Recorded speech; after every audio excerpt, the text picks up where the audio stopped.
Nyumbani mwa Baba yangu mna makao mengi, kama sivyo ningaliwaambia, maana naenda kuandalia mahali. Wapendwa katika Kristo, tunaadhimisha Dominika ya 5 ya Pasaka ya mwaka A wa Kanisa. Tunaendelea na safari ya siku 50 ya kipindi hiki cha Pasaka, lakini ikiwa nafasi ya kutembea katika zile siku 40 ambazo Bwana wetu Yesu Kristo alikaa na wafuasi wake hapa duniani baada ya ufufuko wake. Baada ya siku ya 40 alipaa kwenda kwa Babake wa mbinguni. Bwana wetu Yesu Kristo alipaa kwenda kwa Baba. Lakini katika kupaa kwake huku kwenda kwa Baba, kuna dokezo na yeye mwenyewe hata kabla hajaenda katika njia ya mateso. Na katika Injili ya leo tunasikia anawaambia na kuwadokeza hiyo habari ya kwenda kwa Baba. Anawaambia kwamba na kwenda kuandalia makao, ili pale mtakapokuwepo na ninyi pia mwepo. Kwa Baba ni wapi? Kwa Baba ni mbinguni.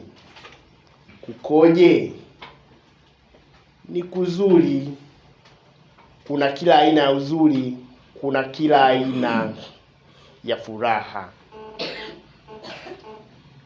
Hii tamaa ambayo Bwana wetu Yesu Kristo anakuwa nayo kwa wafuasi wake, ambapo anaona kwamba kuna raha nyingi, kuna shibe ya kutosha, mfanano ule wa nchi ya maziwa na asali, ambapo wafuasi wake pia anatamani waende. Uzuri wa huku ambako Bwana wetu Yesu Kristo anakwenda kuandalia makao wafuasi wake unafananishwa na yule mwana mpotevu aliyekwenda nchi ya mbali kutapanya mali aliyopewa na baba yake, lakini baada ya kuwa na dhiki aliweza kutamani kurudi kwa baba, kwamba watumishi wangapi wa baba yangu wanakula na kusaza, na mimi ninateseka huku kwa njaa. Injili ya Luka sura 15 aya ya 17. Na sisi pia tujiulize, kama Bwana wetu Yesu Kristo alivyotamani wafuasi wake wafike kwa Baba na anakwenda kuandalia makao, kwa sababu kuna uzuri na furaha ya kila namna. Na je, sisi tuna tamaa hiyo? Kule ambako kuna shibe ya kutosha,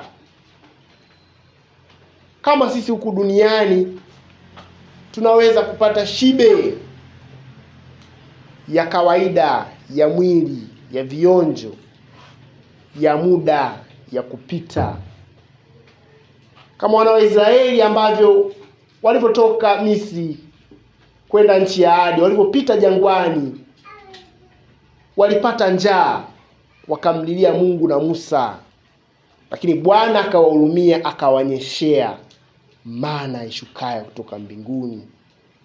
Alionyeshea mkate na wale samaki kwale. Kwa maana hii Mwenyezi Mungu alionyeshea mikate na mkate ushukao kutoka mbinguni kwa ajili ya shibe yao. Kitabu cha Kutoka sura 16 aya 4a. Kwa ile shibe ambayo walipata ilikuwa ni ya muda tu. Lakini Bwana wetu Yesu Kristo anahitaji tupate ile shibe ya milele, ambapo tutakapokula hicho chakula cha milele hatutaweza kuona kiu kamwe. Je, na sisi tunatamani kule ambapo tulipo, ambapo kwa namna fulani panawezekana pakawa ni pazuri, ni kutamu, kuna mafanikio, kuna furaha, wenzetu waweze kufika? Je, tunatamani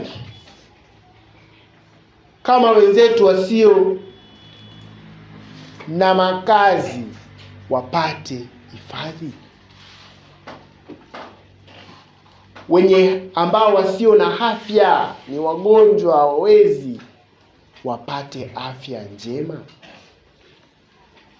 Wasio na uchumi mzuri kama wetu wawe pia na uchumi mzuri kama wetu? Wenye mashaka na hofu wapate furaha na uimara kama wetu? Utulivu kama wetu? Bwana wetu Yesu Kristo yeye alitamani hilo, ndio maana akawaambia mitume wake anakwenda kuandalia mahali.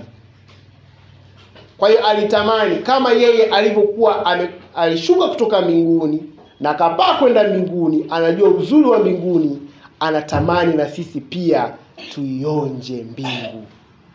Sisi je, tunatamani mazuri tunayopata wenzetu pia wayapate?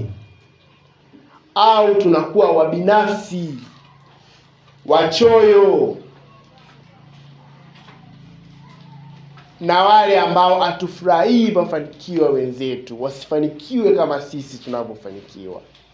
Hii ni jambo la kujifunza na kujitafakari kutoka kwa Bwana wetu Yesu Kristo. Sababu haya makao ambayo anakwenda kutuandalia ni mazuri, yanapendeza.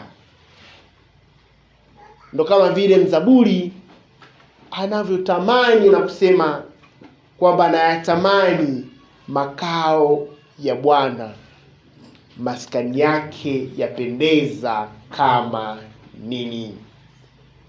Zaburi ya 84 aya ya 1.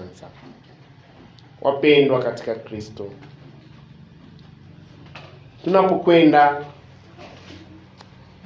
tunapoendelea kumtafakari Bwana wetu Yesu Kristo katika fundisho hili, yeye mwenyewe anavyotamani tufike katika makao ya Baba, hatutaweza kufika hivi hivi tu, bali tutafika kwa kupita katika njia. Tutaweza kupitaje? Anamwambia Filipo kwamba hakuna atakayefika kwa Baba bila kwa njia ya mimi, maana mimi ni njia, kweli na uzima. Yesu Kristo ni njia ya kwenda kwa Baba, ni njia kwa neno lake, kwa mafundisho yake ambayo kwayo yanatuongoza, yanatupa mwongozo wa kupita kwenda kwa Baba. Kwa neno lake, kama neno la Mungu linavyotuambia kwamba neno lako ni taa ya miguu yangu na njia ya kuongoza na mwanga wa kuongoza njia zangu. Zaburi ya 119 aya ya 105. Kwa neno la Kristo, ndugu zangu, ndio litatuongoza, litatuonyesha wapi tunapaswa kupita wapi tunapaswa kuhepa, wapi ambapo pana hatari ambapo hatupaswi kupita. Lakini huyu Yesu ni kweli. Yeye ni ukweli na hakuna uongo, hakuna hila ndani yake. Kama tunahitaji kufika katika makao haya milele anayotuandalia, hatuna budi kuwa wa kweli, kuwa thabiti, kuwa mashuhuda wa ukweli, kukumbatia ukweli, maana yeye ni ukweli wenyewe. Tukishindwa kukumbatia ukweli, kuishi ukweli na kushuhudia ukweli, hatuwezi kuwa watoto wa Baba wa mbinguni, bali tu watoto wa Shetani aliye baba wa uongo. Injili ya Yohane sura ya 8 aya ya 44. Wapendwa ndugu zangu, Bwana wetu Yesu Kristo anatamani tufike kwa Baba yake na kwa njia ya kwake, kwa sababu yeye ni njia kweli. Njia ya kweli itupelekayo katika uzima, kwa maana yeye ni uzima. Yeye ndiye uhai wa kweli. Hatuwezi kuyafikia haya makazi ya milele anayokwenda kutuandalia kama tusipokuwa tayari kuwa wafuasi wa uzima, neema ya Mungu iliyomo ndani yetu, uzima wa kimungu ndani yetu. Tutaweza kupata huo uzima kwa kulishika neno lake. Kinyume na hapo, tutakuwa wafu, hatutakuwa tumeonyesha tamaa ya kufika kwake. Lakini Tomaso anamuuliza, tuonyeshe Baba. Yatosha. Yesu anawafundisha mitume na wafuasi wake kwamba kumuona yeye ni kumuona Baba. Nimekuwa nanyi Filipo siku zote. Tomaso, umekuwa nanyi siku zote, nanyi mwasema kwamba utuonyeshe Baba. Anionaye mimi amemuona Baba. Mtume Paulo anatufundisha na kutuambia kwamba Kristo ni mfano halisi unaoonekana wa Mungu asiyeonekana. Waraka wa Mtume Paulo kwa Wakolosai sura ya 1 aya ya 15. Kwa hiyo kwa maana hii, tukimwona Kristo tumemwona Baba. Kama vile mafundisho ya Kanisa Katoliki yanamfundisha kuhusu sakramenti kwamba ni ishara wazi ya neema isiyoonekana. Tukiona mtu anabatizwa, anaoshwa, tunachokiona ni maji, lakini kisichoonekana ni ile neema ya ubatizo, msamaha wa dhambi. Tukiona mtu akiwekea mikono katika daraja takatifu ya upadre au katika sakramenti ya kipaimara, Roho Mtakatifu anamshukia, anamweka muhuri, anamweka wakfu. Hicho ndio kisichoonekana ambacho tunakiona. Tunachokiona kinaashiria kile kinachoonekana. Ndio maana mwanateolojia nguli wa karne ya 20 Edward Shelbeck aliwahi kusema kwamba Kristo ni sakramenti ya Baba. Kwa maana tukimwona Kristo ni ishara inayoonekana, lakini asiyeonekana ni Baba. Kristo ni sakramenti ya Baba. Kwa hiyo tuombe imani kubwa kwa huyu Bwana wetu Yesu Kristo. Maana kwa kumwona kwake, kwa kumsadiki, tukimsadiki na kumwamini, basi tumemsadiki na kumwamini Baba, na Baba atakuwa pamoja na sisi. Lakini tukishinda kumwamini Kristo, hatujamwamini Baba, na pia hatujaweza kusadiki yale ambayo Bwana wetu Yesu Kristo ametufundisha kuhusu Baba. Wapendwa, tukiwa tukiendelea na kipindi cha Pasaka na tamaa yetu ya kufika mbinguni,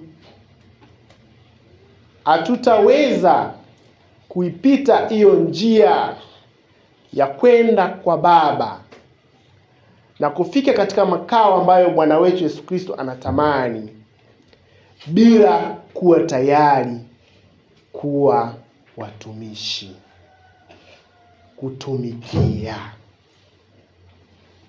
Ni wito wa imani yetu. Imani hii ambayo inaonyeshwa na hawa mashemasi 7 ambao wanateuliwa katika somo la kwanza. Ilikuwa ni wazi kabisa mitume wajikite zaidi katika kazi ya kuhubiri Injili, ili kusudi kikundi kichache katika wafuasi wajikite katika kuwahudumia wajane, kuwahudumia maskini, wahitaji na kuwatunza wagonjwa.